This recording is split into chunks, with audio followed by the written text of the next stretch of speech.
కర్కాటక రాశి వారు మహాలయాల అమావాస్య సందర్భంగా ఎలాంటి విధి విధానాలు పాటించాలి, గతించిన వారి యొక్క ఆశీస్సులు ఎలా పొందాలో ఈ వీడియోలో సవివరంగా సంపూర్ణంగా తెలుసుకుందాం. కర్కాటక రాశిలో ఏ నక్షత్రాలు వస్తాయనగా పునర్వసు నక్షత్రంలోని చివరి పాదమైన 4వ పాదము, పుష్యమీ నక్షత్రంలోని 4 పాదాలు, ఆశ్లేష నక్షత్రంలో 4 పాదాలు కలిపితే కర్కాటక రాశి. చాలామందికి పుట్టినటువంటి కాల సమయంలో డేటా బర్తులు లేనటువంటి కారణం వలన పేరు యొక్క మొదటి అక్షరాన్ని అనుసరిస్తూ ఆ రాశిని తెలుసుకునే ప్రయత్నం చేద్దాం. హీ, హూ, హే, హో, డా, డి, డు, డే, డో అక్షరాల వారందరూ కూడా కర్కాటక రాశి జాతకులే.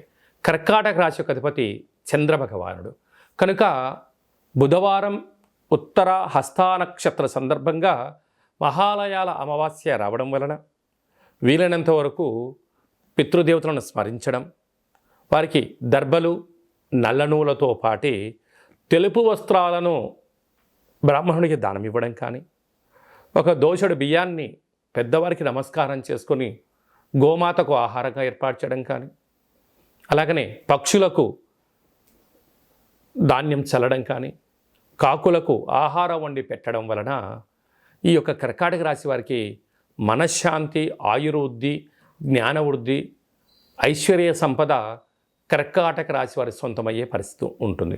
కారణం ఏమనగా ఒకవైపు అష్టమ స్థాన శని యొక్క ప్రభావం చేత విపరీతమైన బాధపడుతున్న సందర్భాలలో ఈ పితృదేవతలకు జీవుడు ఏదో రూపంలో తినడం వలన, వీరి కర్మను దానం చేయడం వలన ఐశ్వర్యం, ఆరోగ్యం, ఆనందం, భోగభాగ్యం కర్కాటక రాశి వారికి రావడం ప్రారంభిస్తుందని చెప్పి గమనించాలి.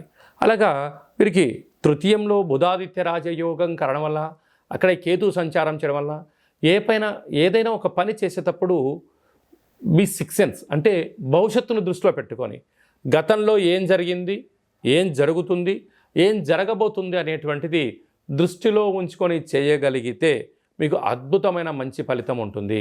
అలాగే అష్టమ స్థానంలో శని యొక్క ప్రభావము తీవ్రంగా ఉండడం వలన, భాగ్యంలో రాహు సంచార స్థితి ఉండడం వలన ప్రేమికులు, భార్యాభర్తలు వీలైనంత వరకు అన్నదమ్ములతో, అక్కా చెల్లెలతో విభేదాలకు ఇది సరైన సమయం కాదు అని చెప్పి గమనించాలి.